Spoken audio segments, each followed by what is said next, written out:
Good morning friends. आज अपन बात करते हैं प्रधानमंत्री इंग्लिश में प्राइम मिनिस्टर। प्रधानमंत्री से संबंधित हमारे संविधान में दो आर्टिकल है, दो अनुच्छेद है। एक तो अनुच्छेद 53 है, एक अनुच्छेद 74 है। एक तो आर्टिकल 53 है, एक आर्टिकल 74 है। अनुच्छेद 53 ये कहता है, कल मैंने बात की थी अनुच्छेद 53 की। अनुच्छेद आर्टिकल 53 ये कहता है संघ की कार्यपालक शक्तियां राष्ट्रपति में निहित होगी। अनुच्छेद 53 ये कहता है कि संघ की कार्यपालक शक्तियां राष्ट्रपति में निहित होगी। राष्ट्रपति उन शक्तियों का प्रयोग अपने अधीनस्थ अधिकारियों के द्वारा करेगा। किसके द्वारा करेगा? राष्ट्रपति अपने अधीनस्थ अधिकारियों द्वारा करेगा। मतलब डायरेक्ट राष्ट्रपति के पास कोई शक्ति नहीं है। राष्ट्रपति अपनी शक्तियों का प्रयोग किसके द्वारा करेगा? अपने अधीनस्थ कलीग के द्वारा। उसमें उसका मतलब ये हो गया, हमारे संसद में जो मंत्रिपरिषद होती है, उस मंत्रिपरिषद की सलाह से राष्ट्रपति सारे काम करेगा। कल मैंने अभी तक 2-3 वीडियो में मैंने आपको राष्ट्रपति की जितनी भी शक्तियां बताई थी, राष्ट्रपति उन सभी शक्तियों का प्रयोग मंत्रिपरिषद की सलाह से करेगा, है ना। जैसे यूपीएससी के चेयरमैन की नियुक्ति करना है तो राष्ट्रपति स्वयं नहीं करेगा, वो मंत्रिपरिषद की सलाह से करेगा।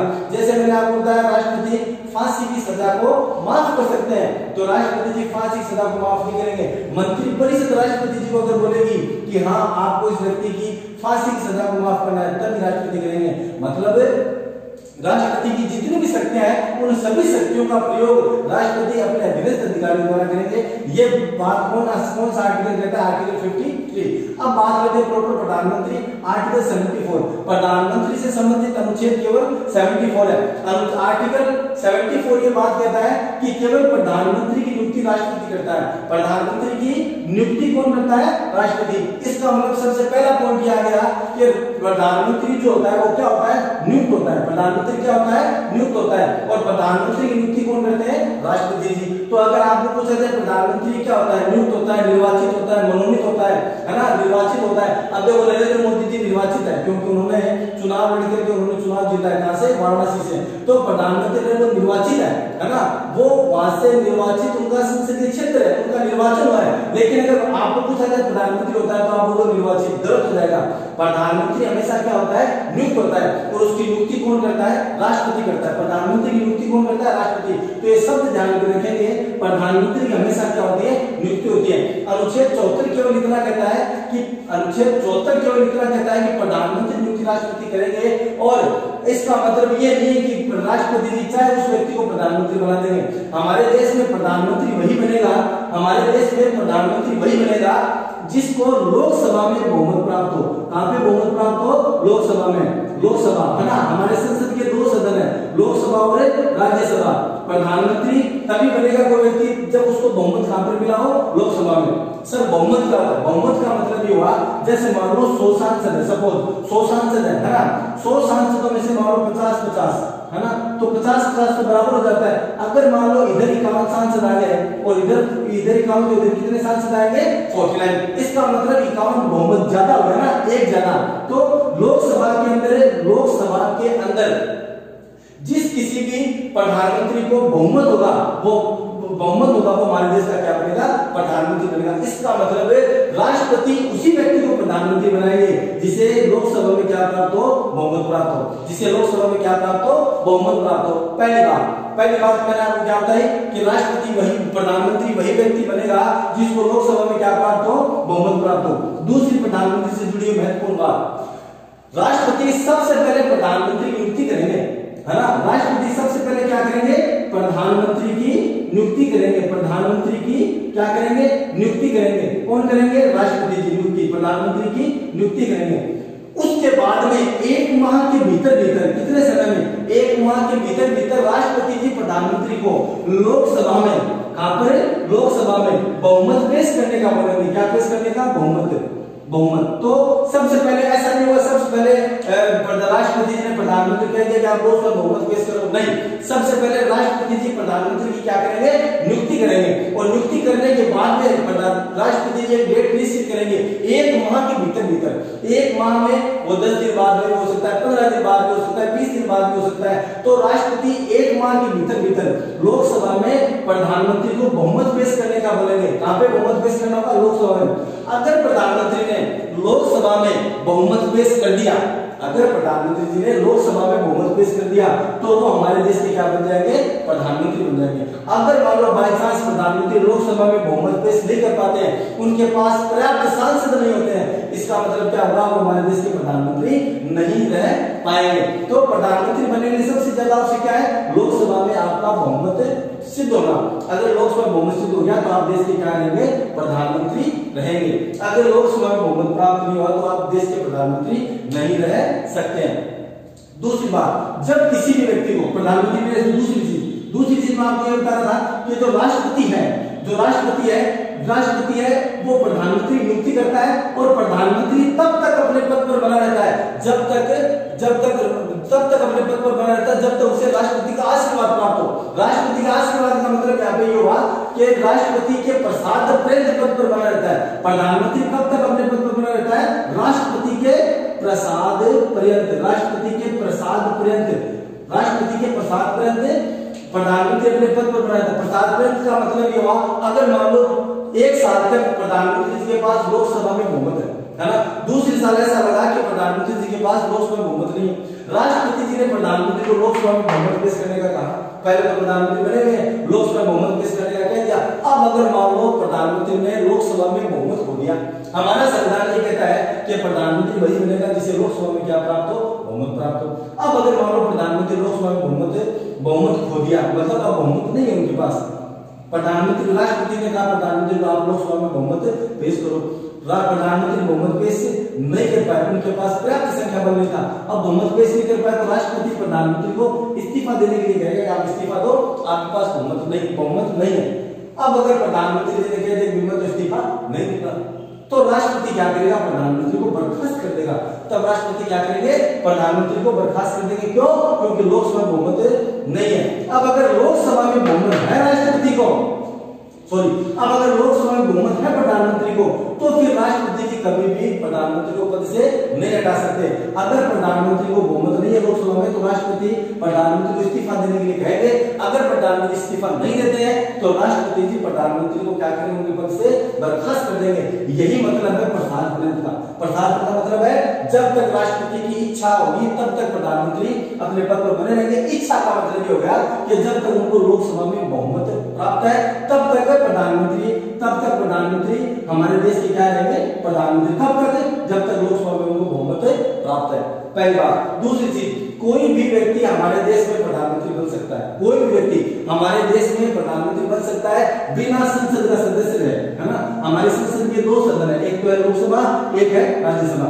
हमारी संसद के 2 सदन है, एक तो है लोकसभा और एक है राज्यसभा। लोकसभा प्लस राज्यसभा, दोनों में से किसी भी सदन का सदस्य नहीं है। जैसे मैं बात करता हूँ प्रधानमंत्री नरेंद्र मोदी की, वर्तमान में नरेंद्र मोदी लोकसभा से सांसद है। अब अगर मान लो कि प्रधानमंत्री लोकसभा सांसद नहीं है और राष्ट्रपति जी ने प्रधानमंत्री नियुक्ति कर दी, प्रधानमंत्री ना तो लोकसभा से है और ना ही राज्यसभा से है, तो सुप्रीम कोर्ट ने अपना निर्णय दिया है कि कोई व्यक्ति बिना संसद का सदस्य रहे, बिना संसद का सदस्य रहे, देश का प्रधानमंत्री तो बन सकता है ना, देश का प्रधानमंत्री तो बन सकता है, लेकिन 6 माह के भीतर चाहे तो लोकसभा और चाहे राज्यसभा, उसे दोनों में से किसी एक की सदस्यता लेनी आवश्यक है। मतलब कोई व्यक्ति संसद का सदस्य रहे बिना कितने समय तक देश का प्रधानमंत्री रह सकता है, 6 माह तक। उन 6 माह के भीतर उसे चाहे तो लोकसभा की सदस्यता ले ले वो, चाहे राज्यसभा की सदस्यता ले ले, तो दोनों में से किसी एक लोकसभा या राज्यसभा की सदस्यता लेने की आवश्यकता अनिवार्य होती है। अगर 6 माह के बाद भी कोई व्यक्ति देश का प्रधानमंत्री है और वो 6 माह के बाद भी संसद का सदस्य नहीं है तो इस देश का प्रधानमंत्री नहीं रह सकता। तो मतलब प्रधानमंत्री पद के लिए आवश्यक है कि वह लोकसभा का तो वह क्या हो, संसद का सदस्य हो। इससे कोई फर्क नहीं पड़ता कि प्रधानमंत्री लोकसभा से है या राज्यसभा से।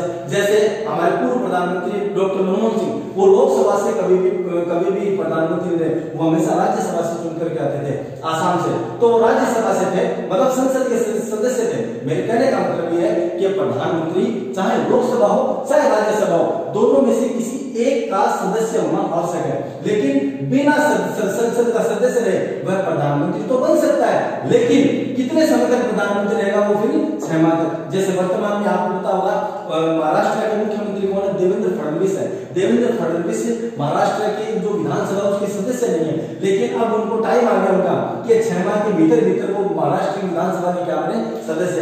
अब महाराष्ट्र विधानसभा के क्या बने सदस्य, देवेंद्र फडणवीस नहीं, उद्धव ठाकरे, ठीक है ना, उद्धव ठाकरे। अब अगर उद्धव ठाकरे अगर मान लो सदस्य नहीं बन पाते हैं, उद्धव ठाकरे अगर सदस्य नहीं बन पाते हैं तो वो महाराष्ट्र के मुख्यमंत्री नहीं रहेंगे, ठीक है। तो इस चीज का ध्यान रखेंगे कि कोई भी व्यक्ति मुख्यमंत्री बने चाहे प्रधानमंत्री बने वो अपने पद पर रह सकता है, लेकिन 6 माह के भीतर उसे सदन की सदस्यता लेनी आवश्यक है। अगर सदस्य है पहले से तो फिर कोई जरूरत नहीं है। जैसे नरेंद्र मोदी वाराणसी से चुनाव लड़े हैं, चुनाव जीते, वो लोकसभा से क्या है सांसद है, तो उनको सदस्यता लेने द्वारा कोई आवश्यकता नहीं है, क्योंकि वो पहले से क्या है हमारे संसद के सदस्य हैं। तो अनुच्छेद 74 केवल इतना कहता है कि प्रधानमंत्री की नियुक्ति कौन करेगा?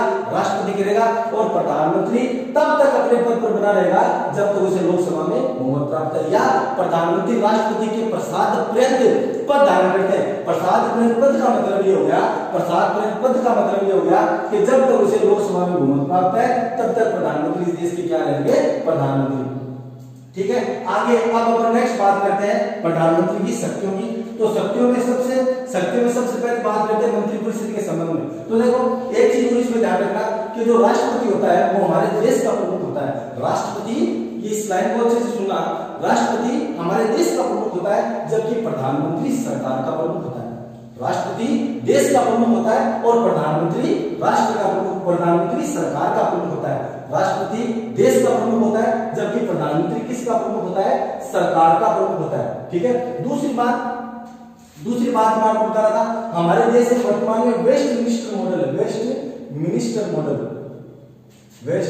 मिनिस्टर मॉडल में 2 प्रकार की कार्यपालिका होती है। जिस किसी भी देश में वेस्ट मिनिस्टर मॉडल होता है वहां पे 2 प्रकार की कार्यपालिका होती है। 2 प्रकार की कौन सी होती है? एक तो होती है नाम मात्र की कार्यपालिका, एक तो होती है नाम मात्र की कार्यपालिका, एक होती है वास्तविक कार्यपालिका। जिस किसी भी देश में वेस्ट मिनिस्टर मॉडल होता है वहां पर 2 प्रकार की कार्यपालिका होती है। एक तो होती है नाममात्र की कार्यपालिका, एक होती है वास्तविक कार्यपालिका। नाममात्र की कार्यपालिका हमारे देश के कौन है? राष्ट्रपति है, और जबकि वास्तविक कार्यपालिका कौन? हमारी मंत्री परिषद है या फिर प्रधानमंत्री हमारे देश के पीएम है। तो जिस किसी भी देश में वेस्ट मिनिस्टर मॉडल की व्यवस्था होती है, संसदीय शासन प्रणाली होती है, जिस किसी भी देश में संसदीय शासन प्रणाली या वेस्ट मिनिस्टर मॉडल है ना, तो वहां पर 2 प्रकार की कार्यपालिका होती है, तो नाममात्र की और एक वास्तविक। नाममात्र की कार्यपालिका हमारे देश में कौन है? राष्ट्रपति है। वास्तविक कार्यपालिका कौन हमारे देश? वास्तविक कार्यपालिका कौन है? प्रधानमंत्री है। तो राष्ट्रपति देश का प्रमुख है, जबकि प्रधानमंत्री सरकार का प्रमुख है, और प्रधानमंत्री के कहे अनुसार हमारे देश में क्या चलाया जाता है? शासन चलाया जाता है। अब अपन बात करते हैं प्रधानमंत्री की शक्तियों की। प्रधानमंत्री की शक्तियों में सबसे पहले बात है मंत्री परिषद के संबंध में। मंत्री परिषद के संबंध में प्रधानमंत्री क्या शक्तियां हैं? मंत्री परिषद के संबंध में प्रधानमंत्री की शक्तियां हैं कि राष्ट्रपति प्रधानमंत्री की नियुक्ति करेगा और प्रधानमंत्री के कहने पर अन्य मंत्रियों की नियुक्ति करेगा। मतलब कोई व्यक्ति मंत्री तब बनेगा हमारे देश में जब वो प्रधानमंत्री का विश्वास पात्र हो। प्रधानमंत्री ने कहा, जैसे राष्ट्रपति प्रधानमंत्री की क्या करेंगे? नियुक्ति करेंगे, और प्रधानमंत्री के कहने पर राष्ट्रपति किसकी नियुक्ति करेंगे? मंत्री परिषद की या मंत्रियों की नियुक्ति करेंगे। जितने भी मंत्री हैं उन सभी मंत्रियों की नियुक्ति प्रधानमंत्री के कहने पर ही कौन करेगा? राष्ट्रपति।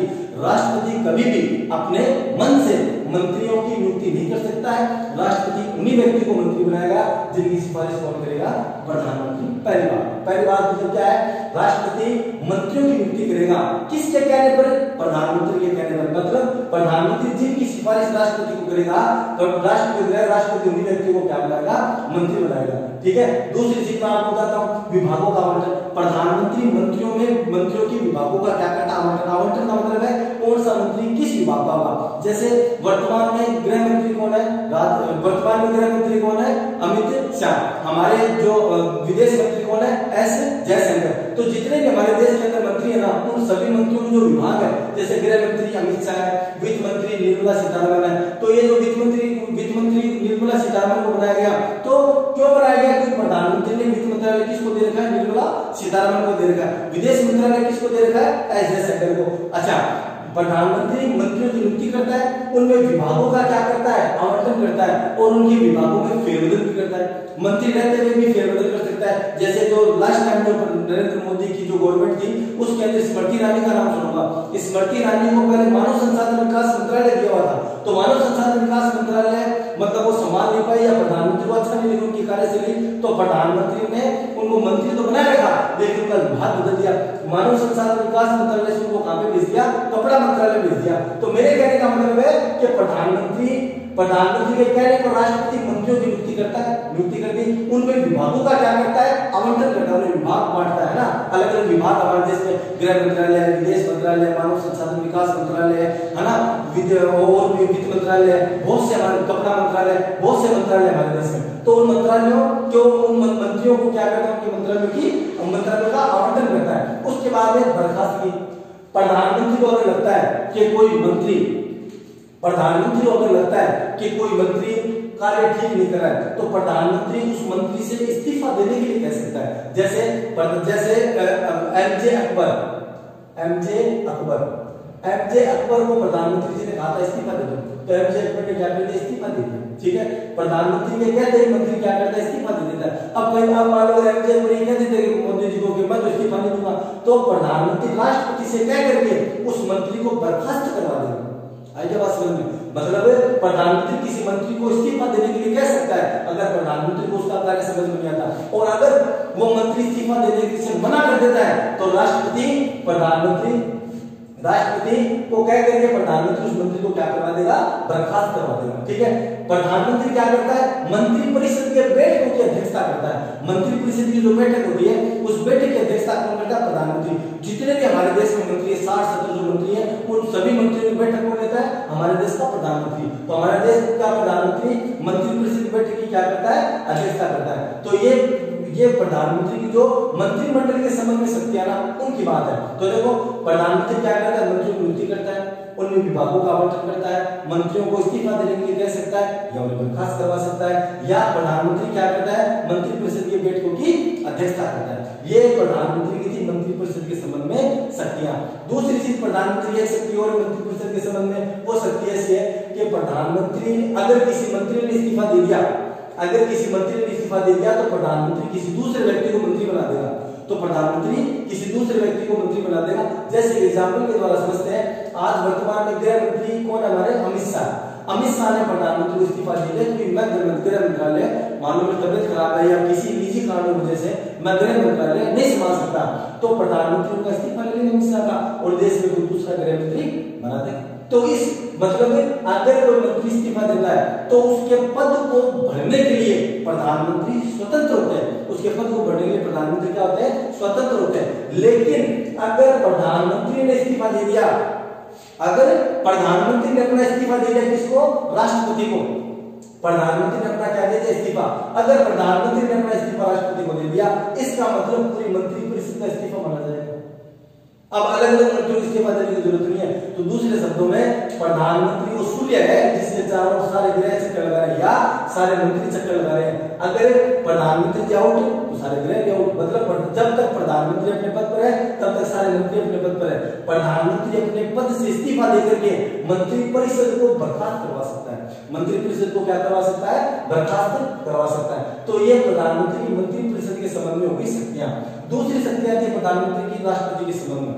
राष्ट्रपति को जितनी भी मैंने आपको पावर पिछले 3-4 वीडियो में जितने भी मैंने राष्ट्रपति की शक्तियां बताई उन सभी शक्तियों का प्रयोग राष्ट्रपति प्रधानमंत्री के अध्यक्षता वाली मंत्री परिषद की सलाह से करेगा। प्रधानमंत्री के अध्यक्षता वाली मंत्री परिषद की सलाह से करेगा और सलाह से कार्य करने के लिए राष्ट्रपति बाध्य है। राष्ट्रपति मना नहीं कर सकता। बाध्य का मतलब क्या हुआ कि राष्ट्रपति की जितनी भी शक्तियां हैं उन सभी शक्तियों का प्रयोग राष्ट्रपति प्रधानमंत्री की अध्यक्षता वाली मंत्री परिषद से पूछ करके करेगा और पूछने के लिए राष्ट्रपति बाध्य है। बाध्य का मतलब है जितने भी काम है वो राष्ट्रपति किसको पूछ करके करेगा? मंत्री परिषद को पूछ करके करेगा। अगला तीसरा पॉइंट आता है संसद के संबंध में। संसद के संबंध में प्रधानमंत्री क्या शक्तियां है? प्रधानमंत्री संसद के संबंध में प्रधानमंत्री जो शक्तियां हैं उनमें संसद के सत्र को बुलाना, उनका सत्रावसान करना, ये सभी सभी मामलों में प्रधानमंत्री राष्ट्रपति को क्या देते हैं, सलाह देते हैं। जैसे मैंने आपको बताया था हमारे संसद के 3 सत्र होते हैं, है ना। पहला बजट सत्र होता है, दूसरा मानसून सत्र होता है, तीसरा शीतकालीन सत्र होता है। ये जो तीनों सत्र होते हैं, इन तीनों सत्रों को कब बुलाना है, कब इन सत्रों को समाप्त करना है, तो बुलाएगा कौन, राष्ट्रपति। खत्म कौन करेगा, राष्ट्रपति। तो राष्ट्रपति 1 तारीख को बुलाएंगे, 2 तारीख को बुलाएंगे, ये प्रधानमंत्री बताता है राष्ट्रपति को। तो संसद के संबंध में संसद के सत्र को कब बुलाया जाएगा, उनका सत्रावसान कब करना है, इन सब संबंध में राष्ट्रपति को जो परामर्श है, जो सलाह है, वो कौन देता है, प्रधानमंत्री। अगर प्रधानमंत्री ने राष्ट्रपति को कह दिया 1 तारीख को बजट सत्र बुलाइए, तो राष्ट्रपति जी प्रधानमंत्री को ये नहीं कह सकते कि प्रधानमंत्री जी 2 तारीख को बुला ना, ऐसा नहीं हो सकता। प्रधानमंत्री ने 1 तारीख को बुलाया तो 1 तारीख को राष्ट्रपति को बुलाना पड़ेगा, क्योंकि राष्ट्रपति मंत्रिपरिषद की सलाह को मानने के लिए बाध्य है। तो ये प्रधानमंत्री की महत्वपूर्ण 3 शक्तियों के बारे में बात की थी, मंत्रिपरिषद के संबंध में, राष्ट्रपति के संबंध में और संसद के संबंध में। अगला हमारा पॉइंट है कि प्रधानमंत्री को शपथ दिलाते हैं हमारे देश के राष्ट्रपति। प्रधानमंत्री को शपथ कौन दिलाते हैं, हमारे देश के राष्ट्रपति दिलाते हैं। और प्रधानमंत्री अपनी शपथ में पद और गोपनीयता की शपथ लेते हैं। पद और गोपनीयता की शपथ का मतलब हुआ कि हमारे देश में बहुत सी ऐसी गोपनीय बातें हैं, प्रधानमंत्री कभी किसी दूसरे व्यक्ति को नहीं बताते, है ना। तो किसी मान लो दुश्मन राष्ट्र को नहीं बताते। इस प्रकार उनके पद की कुछ गोपनीय बातें हैं जो कभी वो किसी से शेयर नहीं करेंगे, जब तक कि ये शेयर करना अति आवश्यक नहीं होगा, ठीक है ना। प्रधानमंत्री जी को तो पता है हमारे देश के परमाणु बम कहां पे, हर चीज उनको पता है। तो प्रधानमंत्री की शपथ 2 प्रकार से होती है। 2 प्रकार से मतलब एक तो वो अपने पद की शपथ लेते हैं और एक वो गोपनीयता की शपथ लेते हैं। जबकि राष्ट्रपति केवल पद की शपथ लेंगे, गोपनीयता की शपथ नहीं लेंगे। प्रधानमंत्री पहले तो प्रधानमंत्री पद की शपथ लेगा और दूसरी शपथ वो क्या लेगा, पद के गोपनीयता की। अगर आपने कभी भी मतलब प्रधानमंत्री नरेंद्र मोदी की शपथ देखी है, तो उसमें आप देखना वो 2 बार बोलते हैं। राष्ट्रपति 1 बार बोलते हैं मैं, तो प्रधानमंत्री बोलते हैं मैं नरेंद्र दामोदर दास मोदी ईश्वर की शपथ देता हूं कि मैं भारत के प्रधानमंत्री के रूप में, जो पहले तो शपथ देगा वो प्रधानमंत्री के रूप में, और दोबारा फिर राष्ट्रपति 1 बार बोलते हैं मैं, तो दोबारा मैं बोलते हूं, तो दूसरी शपथ जो प्रधानमंत्री देते हैं कि मैं मेरे समक्ष लाए जाने वाले किसी भी मुद्दे को जब तक की आवश्यक नहीं होगा, मैं किसी व्यक्ति या किसी व्यक्तियों को संसूचित या प्रकट नहीं करूंगा। तो दूसरी होगी उनकी कैसी शपथ है, गोपनीयता की। तो प्रधानमंत्री को शपथ कौन दिलाते हैं, राष्ट्रपति। प्रधानमंत्री को शपथ कौन दिलाता है, राष्ट्रपति दिलाता है। पदावधि का मतलब है कि प्रधानमंत्री कितने समय तक अपने पद पर रहेगा। प्रधानमंत्री तब तक अपने पद पर रहेंगे जब तक उसे लोकसभा में क्या प्राप्त है, बहुमत प्राप्त है। कहां पे बहुमत प्राप्त है, जब तक प्रधानमंत्री को लोकसभा में बहुमत प्राप्त है, जब तक प्रधानमंत्री को लोकसभा में बहुमत प्राप्त है, तब तक प्रधानमंत्री क्या रहते हैं, अपने पद पर बने रहते हैं। लोकसभा में बहुमत प्राप्त होने का मतलब यह है कि प्रत्येक 5 वर्ष या उससे पहले लोग हमारे लोकसभा के क्या होते हैं, चुनाव होते हैं। अब लोकसभा के चुनाव 5 वर्ष के बाद तो होने हैं, लेकिन 5 वर्ष से पहले भी 4 साल में, 4.5 साल में, है ना, 3 साल में, 3.5 साल में कभी भी राष्ट्रपति को प्रधानमंत्री कह देगा कि मैं इस्तीफा दे रहा हूं और देश में चुनाव कराया जाना चाहिए, तो राष्ट्रपति देश में क्या करवाएंगे, चुनाव करवाएंगे। तो प्रधानमंत्री अपना इस्तीफा देकर के देश में क्या करवाते हैं, चुनाव। तो लोकसभा का कार्यकाल कितना होता है, सामान्यतः बोल रहा हूं मैं, लोकसभा का सामान्यतः कार्यकाल कितना होता है, 5 वर्ष का होता है। लेकिन उससे पहले भी प्रधानमंत्री अपने पद से इस्तीफा देकर के चुनाव करवा सकते हैं। अगर प्रधानमंत्री को 2 साल तक बहुमत लोकसभा में, अगर प्रधानमंत्री को 2 साल तक बहुमत है, उसके बाद बहुमत खो दिया, तो फिर प्रधानमंत्री नहीं रहेंगे। और एक बात और ध्यान रखना, राष्ट्रपति उसी प्रधानमंत्री की बात को मानने के लिए बाध्य है जिसे लोकसभा में बहुमत प्राप्त है। अगर मान लो प्रधानमंत्री जी ने लोकसभा में बहुमत खो दिया 1 साल के अंदर, और उस प्रधानमंत्री राष्ट्रपति जी को सलाह दे दी कि हमको दोबारा देश में चुनाव कराया जाना चाहिए, राष्ट्रपति उस प्रधानमंत्री की बात को नहीं मानेगा। राष्ट्रपति उसी प्रधानमंत्री की बात को मानेगा जिसे लोकसभा में क्या प्राप्त है, बहुमत प्राप्त है। और सामान्यतः लोकसभा का कार्यकाल कितना होता है, 5 वर्ष का होता है। वेतन में चीज मैं आपको भी बताता हूँ, चाहे राष्ट्रपति का वेतन हो, चाहे उपराष्ट्रपति का वेतन हो, चाहे प्रधानमंत्री का वेतन हो, चाहे राज्यपालों का वेतन हो, इन सभी के वेतन भत्ते कौन निर्धारित करती है, हमारी देश की संसद। प्रधानमंत्री के वेतन भत्ते, प्रधानमंत्री को सिक्योरिटी में कितना पैसा लगेगा, कौन सा हमें घर मिलेगा, है ना, कितनी तनख्वाह मिलेगी, ये सभी वेतन प्रधानमंत्री के वेतन भत्ते कौन निर्धारित करती है, हमारे देश की संसद निर्धारित करती है। तो दोबारा प्रधानमंत्री को शपथ कौन दिलाते हैं? राष्ट्रपति जी। पदावधि कितनी है? जब तक लोकसभा में बहुमत प्राप्त है। सामान्यतः 5 वर्ष। वेतन कितना मिलता है? जो कि संसद क्या करती है? निर्धारित करती है, वो उतना वेतन उनको दिया जाएगा। इसके अलावा प्रधानमंत्री जी और भी कुछ चीजों के अध्यक्ष होते हैं, जो कि मैंने ऊपर लिख रखा है। प्रधानमंत्री हमारे NITI Aayog NITI national institute for transforming India. NITI Aayog की फुल फॉर्म क्या है? National institute for transforming India. NITI Aayog के अध्यक्ष होते हैं प्रधानमंत्री। प्रधानमंत्री राष्ट्रीय विकास परिषद के अध्यक्ष होते हैं। प्रधानमंत्री जल परिषद के क्या होते हैं? अध्यक्ष होते हैं। विदेश नीति हमारे देश के प्रधानमंत्री विदेशों के साथ हमारे कैसे संबंध होंगे, विदेशों के साथ हमारे कैसे संबंध होंगे, इस नीति को कौन निर्धारित करता है? हमारे देश के प्रधानमंत्री। अमेरिका से हमारे कैसे संबंध होंगे, रूस से हमारे कैसे संबंध होंगे, है ना। विभिन्न तो विदेश नीति को मूर्त रूप देने का काम किसका है? प्रधानमंत्री का है। विदेश नीति को मूर्त रूप कौन देता है? प्रधानमंत्री देता है ना। प्रधानमंत्री हमारे तीनों सेनाओं का राजनीतिक प्रमुख होता है। हमारे तीनों सेनाओं को तो वैसे तो प्रमुख है राष्ट्रपति, लेकिन राजनीतिक प्रमुख कौन है सेनाओं का? प्रधानमंत्री। और लास्ट प्रधानमंत्री हमारे देश का नेता होता है। प्रधानमंत्री किसका नेता होता है? हमारे देश का नेता होता है। और एक देश का नेता होने के नाते वह देश के विभिन्न वर्गों से मिलता है, उनकी समस्याओं का समाधान करता है और उनकी बातों को सुनता है। देश का नेता होता है प्रधानमंत्री, तो इसके कारण वो देश के लोगों से क्या करता है? मिलता है जुलता है, उनकी समस्याओं का क्या करता है? समाधान करता है। तो ये बात अभी तक अपन ने की है किसकी? प्रधानमंत्री की। और कल अपन बात करेंगे हमारे देश के मंत्री परिषद की। ठीक है, घर पे रहें और अच्छे से पढ़ाई करें। कोई भी अगर समस्या हो तो आप मुझे कमेंट बॉक्स में बता सकते हैं। Thank you.